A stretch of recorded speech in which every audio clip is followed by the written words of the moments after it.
and welcome to the Rakyat Times TV News. I'm Nick Hu. Today in our studio we have Dr Michael Jeyakumar, the MP of Sungai Siput and the founder of PSM. Welcome, Doctor. Nice to be here. Okay. You have seen as a giant killer beating Sami Velu in the 2008 general election, and when people thought that it was a fluke, you won again in the last election, beating Deva Mani. How do you explain your success in both elections, and how do you do it? I mean, not just once, but twice. I think it's partly because I was there at the right time. I lost two times. I lost in '99 and I lost in 2004. And there was a big swing in public opinion, both in 2008, partly because of Hindraf and what Samvelu said. And also in 2013, there was a whole feeling that there should be a change in government. You know, so I think that swing played a big role in my victories. How did you get into politics? Because you were a doctor before. Well, I guess we were, even as a doctor, I was involved in a lot of social programs, working with estate people, working with Peneroka Banda or urban squatters. And we saw there's a need for better laws to protect marginalized communities, you know. So that actually took us to politics. We needed to bring in good laws to protect marginalized people. And that's why I formed the Parti Sosialis Malaysia. Have you ever thought that you would be in politics when you were practicing medicine and when you were a student? Have you ever thought? As a student, no. As a student, no. Even after we came out from college, I graduated in '81.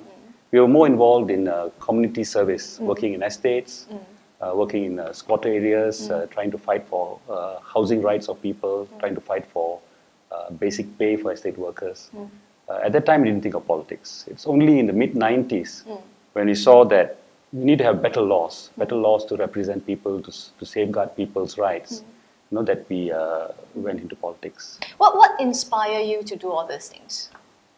I read in one of your bio that you asked to be posted to Sarawak and different remote countries, in remote areas in the country for your housemanship.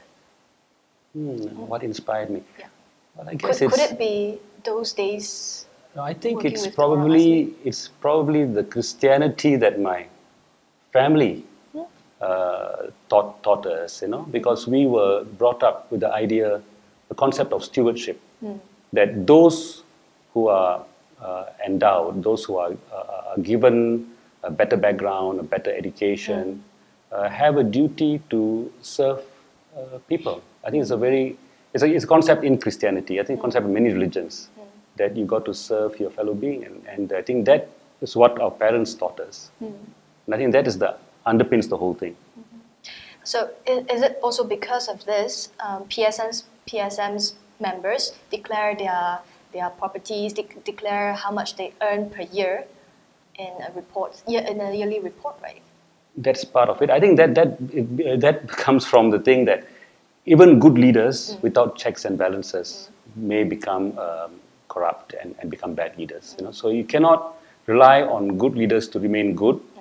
You know, I think power corrupts, and even if you're a good leader to start with, without checks and balances, they can become corrupt. They can become authoritarian. So I think that every leader, I think the new system that we bring about, every leader must have system of checks and balances. You must have limitation of terms. You must have transparency. I think all these things are important to have leadership. Okay.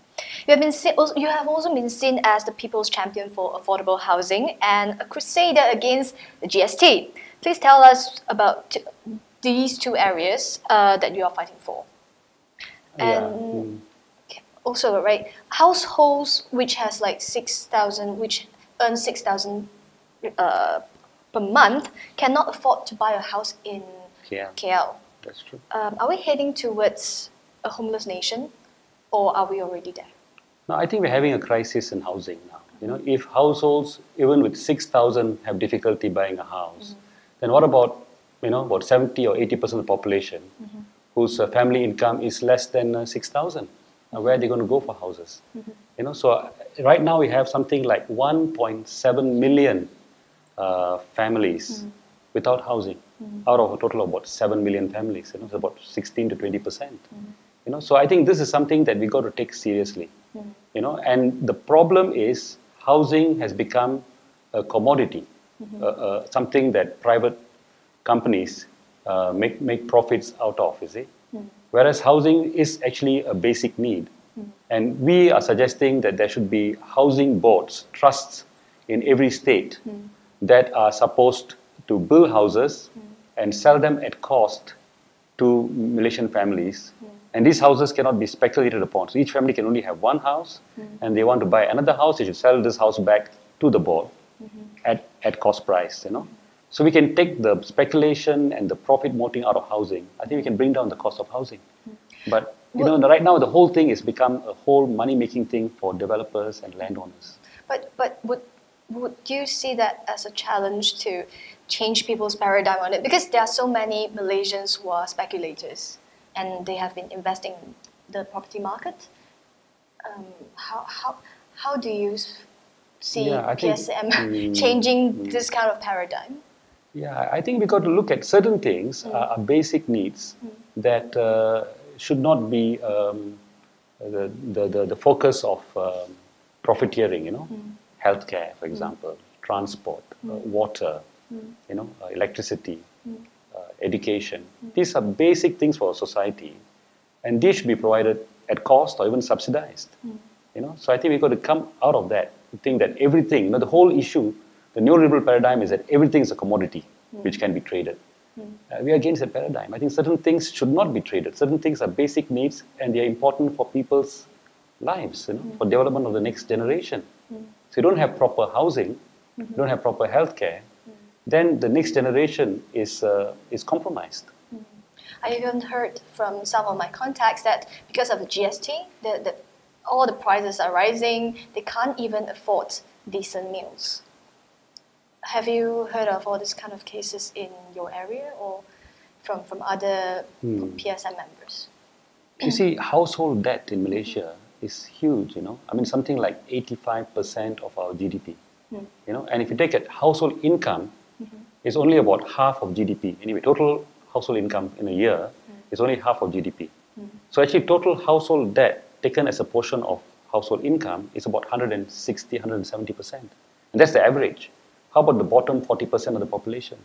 They're really already, having a huge debt burden. And they still have to. And then now the GST makes it worse, So so that's why we are totally against the GST, because it burdens people who are already burdened now. We sort of think it's a wrong tax, it's the wrong time, and actually we should try and cut down waste, and we should actually tax the richest 10% of the population more. This is what we believe should be done. The cronies, right? You've mentioned about the unfair income distribution in Malaysia, and also in one of the chapters of this book, which has been recently published, that there are 4 groups within the Malay community, and the government is only protecting a certain group. Can you tell us more about that? Okay, that particular article came from a speech I made in Parliament discussing the Young Dipertuan's speech. We only do the first session in Parliament, we do that. And a number of the UMNO leaders were talking about, having to protect Malay rights, Bumiputra rights and all that. So I was trying to ask them, when you say Bumiputra rights or Malay rights, whose rights are you talking about? Because there are strata within the Malay community. There's the Malay elite who are corporate leaders, who are, who are rich. There are the Malay businessmen, contractors. And then there's the Malay government servants and, ordinary people. And then you have the Malay poor, the Malay marhain, the ordinary people. So, for example, the GLCs, which are controlled by certain Malay interests, when they open more private hospitals, it affects the Malay marhain who go to the government hospital, because the new private hospitals pull out specialists from the government hospitals, and the quality of care in government hospitals goes down.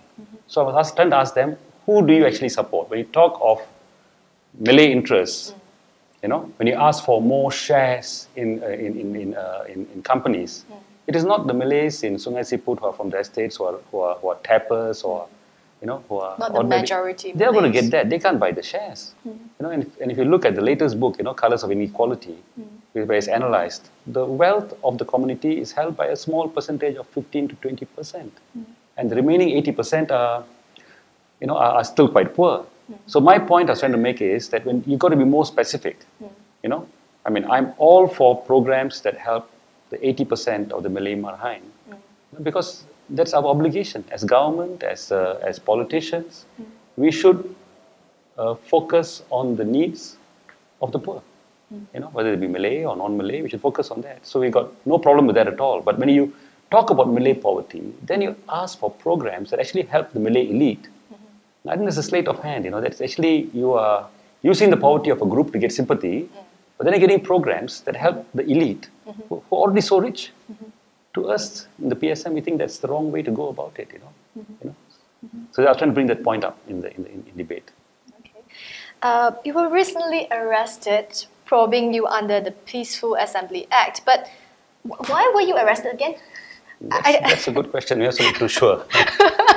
Because there's a group against the GST, a coalition against the GST, and they wanted to go and pose some questions to the customs, because the customs headquarters in Jaya had a booth to kind of explain about the GST. So these people got a lot of questions from email, from various groups, about 100 plus questions, and they wanted to go and ask them to answer us.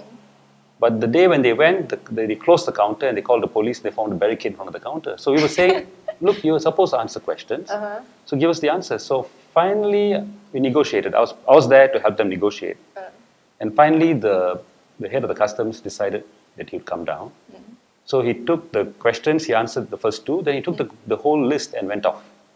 So then we were asking, okay, when is he going to come back? Or if he can't come back today, maybe tomorrow. Let us give us a time. Let us know when he can answer. If he cannot answer, just tell us he can't answer. Yeah.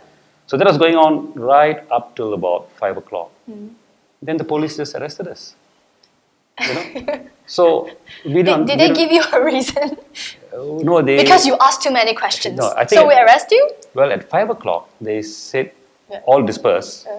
And then we're saying, okay, when can you meet this guy again? We're asking them this kind of question. They just caught us, you see. So we were a bit surprised because it didn't seem logical. And then they held us overnight. They held me and another 25 people overnight for 2 days. And then now they're charging us. So we're not really sure. I think this is basically harassment. They do not want the public to ask questions. They don't want. They want these people to keep quiet about it. But would it affect your post as an MP? Because in Malaysia, if you are fined 2,000 ringgit and above, it would affect your status as MP, right? Well, I've got to lose the case first, right? And we've got good lawyers, so I don't think we'll lose the case because there's not much for them to go on. And if you're going to be scared about that, then you cannot speak out on anything at all. So I think you shouldn't let the fear of being illegible to be an MP inhibit you. Then you cannot speak up at all. I'm sure there are other people who can, let's say that comes to that, I'm sure there are other people who can stand and be MPs. So I think MPs shouldn't allow that to frighten them from standing up for what's right. What's your suggestion on how do we proceed to changing paradigms, the Malaysians' paradigm on how a country should be run? I mean, an alternative vision for Malaysia, right? Can you tell us more about what you have been reading? Okay, you see, what we are saying in the Parti Sosialis is that we have to think of a post-capitalist future. Because many of the problems that we are facing cannot be solved within the paradigm that puts profits first, that puts businesses as the center of the universe. You cannot solve many things. For example, let's look at climate change. We are talking about carbon dioxide levels of 400 parts per million, up from 270 parts per million in 1700s. And it's still going up. And if you have an economic system which says we must grow 3%, we must grow 5%, China wants to grow 10%. If everyone wants to grow the GDP, that means you're going to grow our carbon dioxide emissions. And what's going to happen to the next generation and the one after that? If we really actually cause global warming and the rise of the seawater levels and droughts, what's going to happen to the human race? So we really believe, the PSM really believes, that capitalism has become toxic. It's become a threat to human existence.